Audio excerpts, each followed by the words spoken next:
Nous sommes quand même retournés un beau dimanche du même automne à Cocolo, toujours sans débarquement. Et une fois le même hiver. Nous avons fait d'excellentes promenades avec Répine et les Tchoukowski dans l'air fort du golfe, dans la neige profonde, croustillante et fragile. Nous bavardons cette fois, quand même, guerre et autres. Subitement, Répine me prend par la manche, m'arrête et dit « Regardez comme c'est magnifique ce trou dans la neige, avec cette couleur sublime toute dorée qui brille dans le soleil. » Devant une palissade, son chien venait de pisser dans la neige. Quelle race ces peintres! Aucun banquier au monde ne s'arrêterait enchanté devant ce trou dans la neige de pipi d'un chien. Noël, Nouvel An 1915.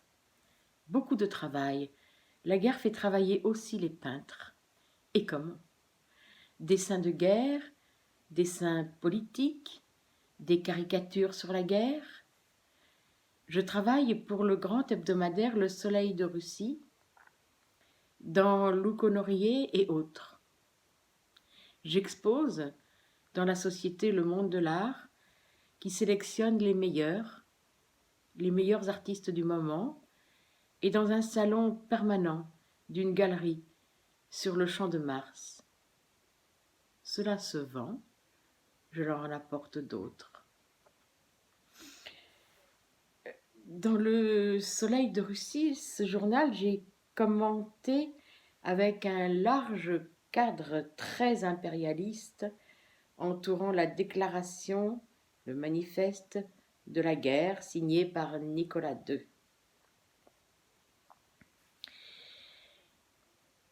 Cet été de 1915, nous sommes allés à Petrograd, une demi-heure de train, je crois, dans le village qui s'appelle Etioup. Ce village, habité par des paysans particuliers, ils étaient de souche allemande. Quelques-uns parlent encore un peu allemand.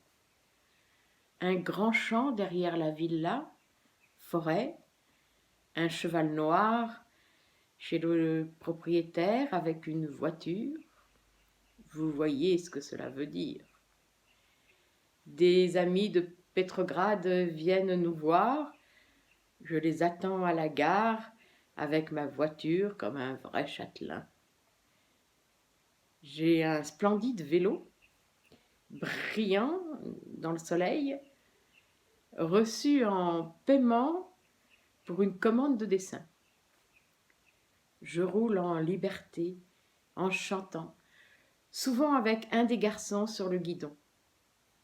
Quelle vie de rêve! Et nous sommes en 1915, en pleine guerre. 1916, l'été, nous sommes à Pavlovsk, près de Petrograd, chemin de fer. Un lieu très pittoresque, un château du XVIIIe siècle construit par Cameron, un petit lac, d'après le plan de Consaco, une colonne d'Apollon, aussi par Cameron, un lac rond, toujours par l'architecte Cameron, un étang par l'architecte Brema, des ruines par Brema, Cameron, et des ponts poétiques, courbes, avec des vases dessus, etc., etc.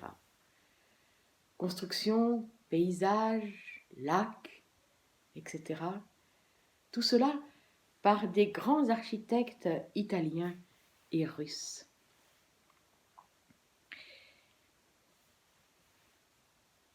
Il y a partout d'énormes parcs, la forêt, des marais, des lacs, des monuments, des statues, des concerts, et mon vélo, et les mêmes soucis. Une villa avec 2 colonnes blanches à l'entrée, Un été comme un été, normal quoi. Un bruit comme une pluie abondante sur une vitre ou sur les toits. Le bruit s'approche. Peut-être le claquement de sabots sur la chaussée. En effet, un détachement d'un régiment de Cosaques. Des Cosaques, soudain, nous rappellent que nous sommes en pleine guerre. Quel spectacle! Ces Cosaques passent près de nous. Des Cosaques bien nourris, moustachus, les casquettes militaires bien inclinées sur l'oreille droite, les longs sabres courbes, les capotes roulées derrière sur la selle des lances longues, appuyées sur les étriers, les bottes sans éperon, et encore sur chaque selle des petits sacs avec du foin, chacun pour son cheval. Et tout cela passe près de nous. Un déplacement de Cosaques selon un plan militaire? Ou peut-être pour nous protéger de quelques menaces étrangères à Pavlovsk?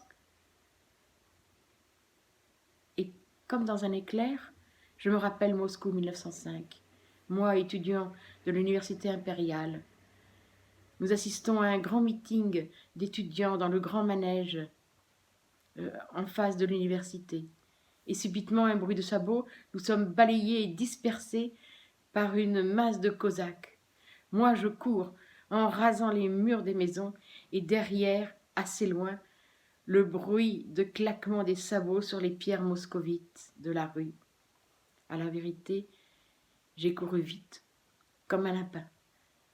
Et heureusement, je trouvais en chemin un porche ouvert, et je regarde par une fente le flot de la foule qui fuit, et derrière les moustachus cosaques debout sur leurs étriers, sur leurs petits chevaux, le bras droit levé, et dans la main leur douce nagaïka. Mais aujourd'hui, ils étaient peut-être là pour protéger. Quel divertissement pour Georges et Garrick. Et surtout que quelques Cosaques étaient chez nous le lendemain pour boire le thé avec notre confiture maison. Les Cosaques, la guerre, ça semble irréel.